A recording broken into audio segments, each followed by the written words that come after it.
સુરતના લસકાણામાં સ્વામિનારાયણ મંદિરના સ્વામીએ કરી આત્મહત્યા। 26 એપ્રિલના ખાધી હતી ઊંઘની ગોળી, સારવાર દરમિયાન મોત।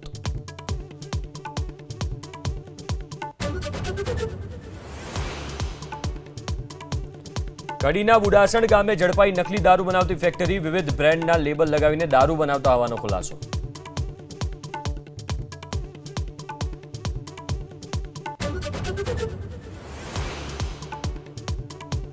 દ્વારકાના રૂપેણ બંદર નજીક બિનવારસી હાલતમાં મળી આવ્યું ચરસનું પેકેટ। એસઓજી 61 લાખની કિંમતનો 1230 ગ્રામ ચરસનો જથ્થો કર્યો જપ્ત।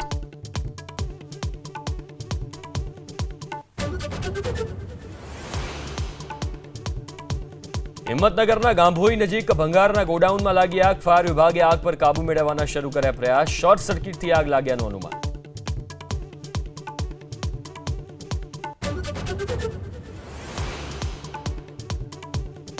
નીટ પેપર લીક મુદ્દે દિલ્હીમાં એનટીએની ઓફિસની બહાર એનએસયુઆઈનું વિરોધ પ્રદર્શન। આરોપીઓને કડક સજા કરવાની માંગ।